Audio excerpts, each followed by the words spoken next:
Good heavens, Watson. Is it possible that a man might get a few minutes' peace and quiet on Christmas Day in his own home? What's that, old boy? I was just, reading, you know. Watson, you have been at that copy of today's Times for the past hour and a half, spluttering like a kettle and grumbling like a Chelsea pensioner with no chilblains. Can you really find no quieter pursuit? Christmas Day affords little enough activity, Holmes. Everything in London is closed. There's been no interesting news for 24 hours because of the holiday, and I, for one, would have thought that you were happy of a little distraction. I find the eharmonious strainings of the Baker Street carol singers quite distracting enough. That, when also taking into account Mrs. Hudson's goose dinner, over which we feasted perhaps a little unwisely, like starved prisoners who might never see another meal again, means that I am well nigh anaesthetized. If you must read that, pray do it in as near approximation of silence as you can manage. Very well, bothersome.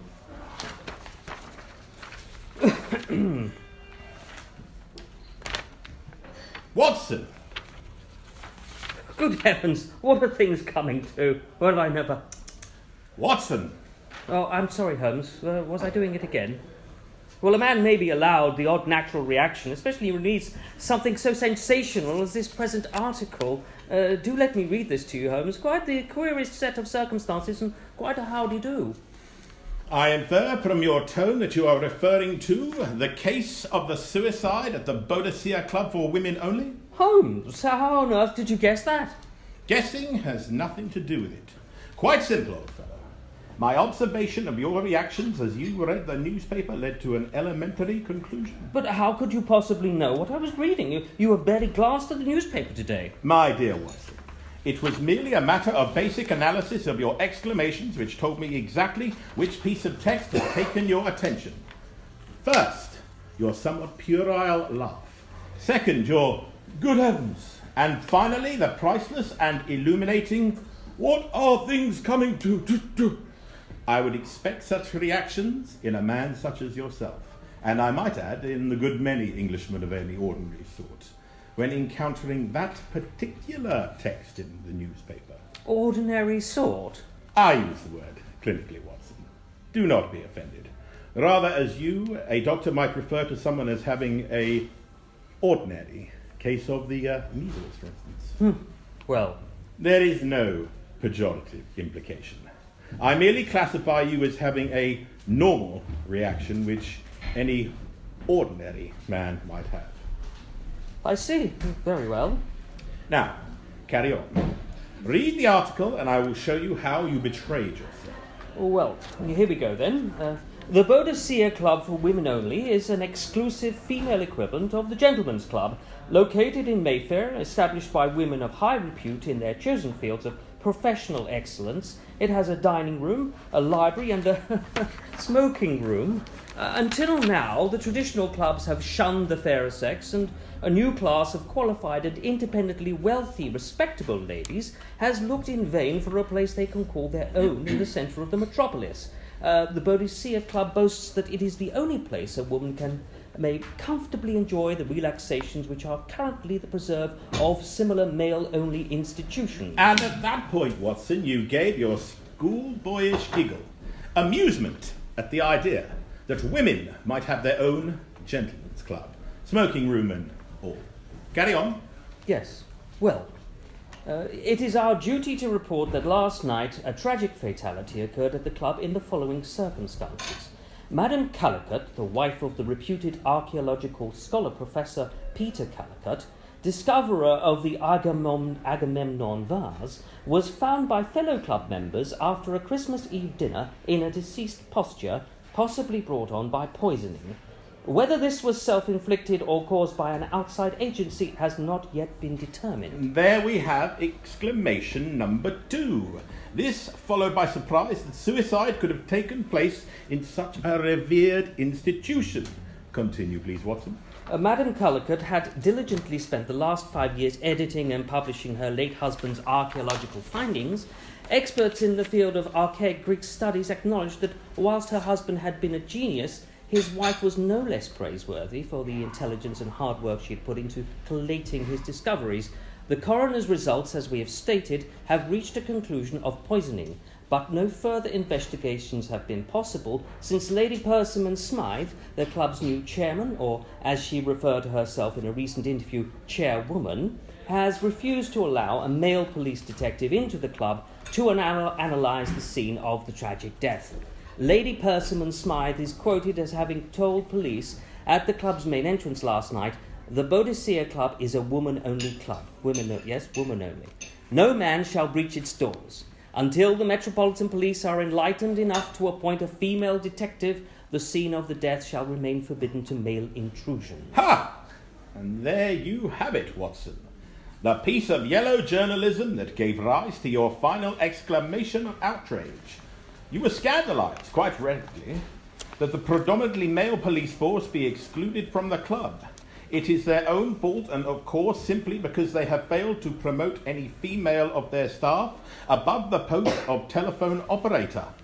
They have thus hampered their own investigations into this obvious tragedy. And asked me how I guessed which article you were reading? The facts were staring me in the face. I should have been a dunderhead not to have realised what you were reading. Guesswork is for parlour games, Watson.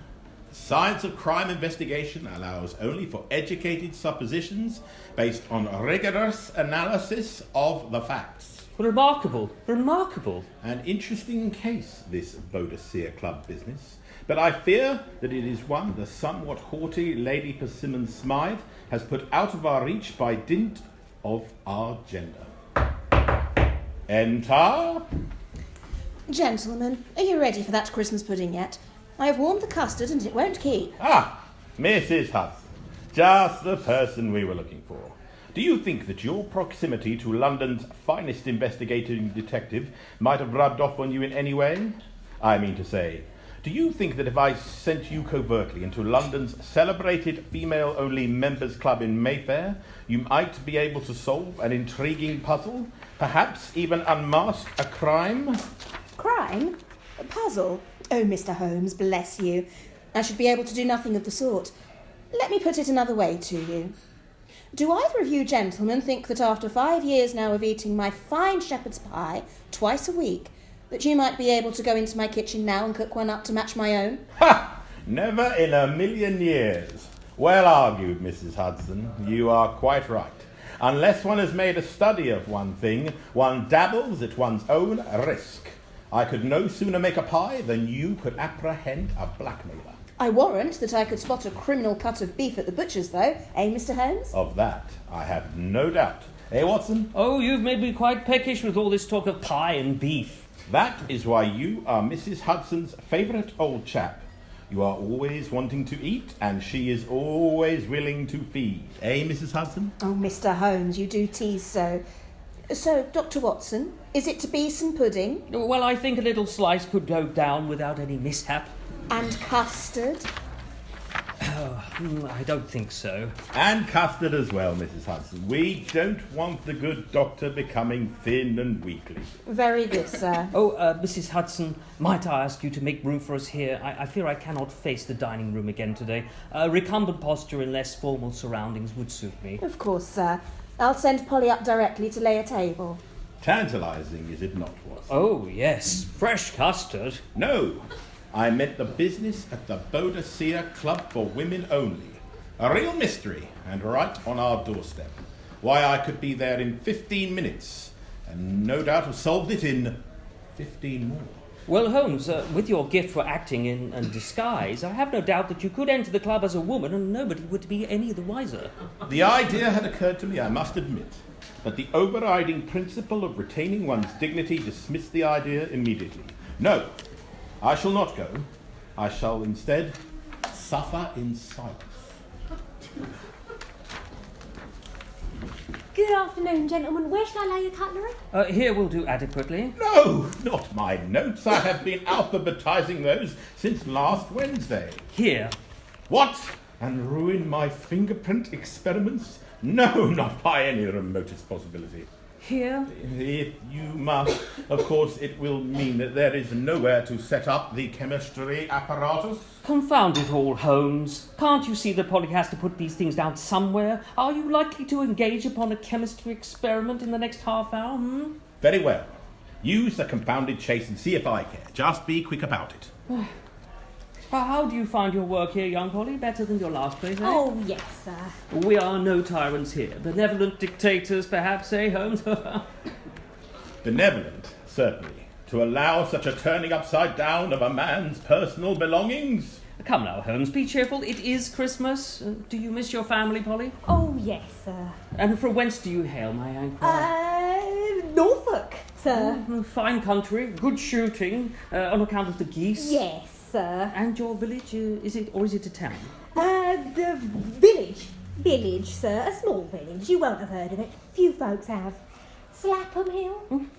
Very pretty, I'm sure. Oh, yes, sir. A wonderful view from the top of the hill.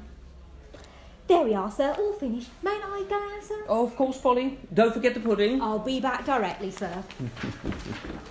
Fine young thing. Good luck to her. First time in the big city and all that. Rather engaging manner. Freckles and that, don't you think? Ha! Don't scoff, Holmes. She's just an innocent young thing. I merely meant, Slapham Hill, in Norfolk. No such place. Norfolk's as flat as a pancake, Watson. You've been shooting there. Surely you will remember that. What of it? She extolled the wonderful view from the top of Slapham Hill. Ha! Slapham Hill? Slap 'em on the bottom, more like it. She was toying with you, old fellow. For what reason, we can only wonder. No doubt all will soon become clear. Perhaps she leaves behind her a tragic past she would rather not be reminded of. Think about that the next time you reminisce about Norfolk and Slapham whatnot. I'm sure she meant no harm by it, just trying to make the gal feel at home. Yes, come in. Begging your pardon, sir. A fine lady at the front door to see Mr. Holmes, sir. She apologises for calling unannounced on Christmas Day. Oh, Bodkins, allow the lady to enter immediately. Yes, sir. Who could it be, Holmes? Need you wonder, Watson? A lady in fine carriage calling unannounced at the rooms of London's foremost detective?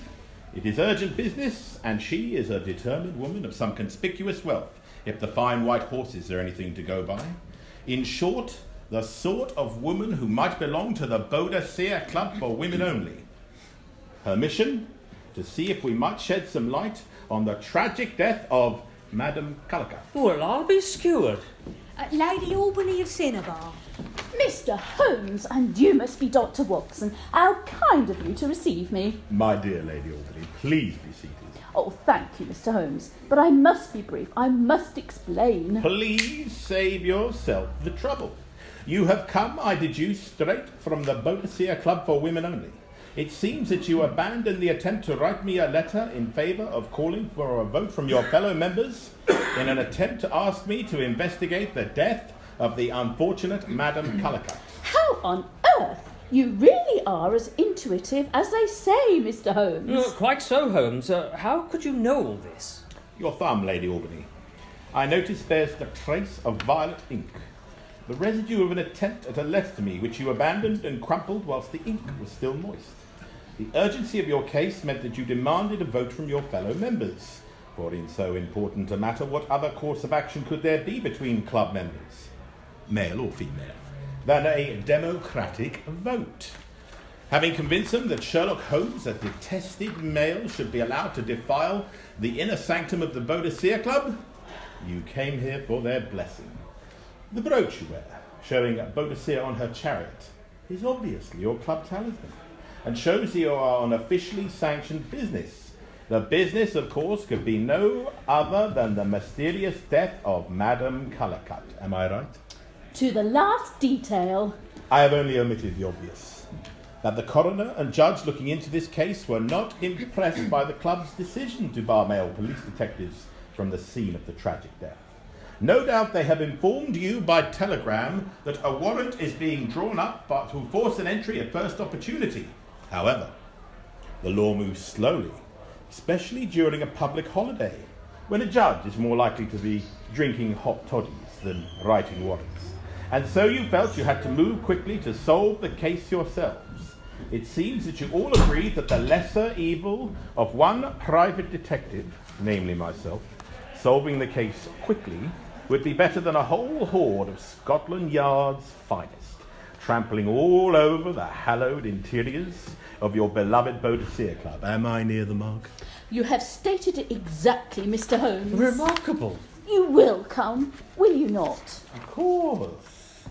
I am surprised you were so long about it. Has the body been removed? Oh, by 2 of our members, and then purveyed to the University College Hospital. Then that must be our first stop, and then, post-haste, to the Boadicea Club. We must not delay an instant. Vital clues are evaporating even as we linger here.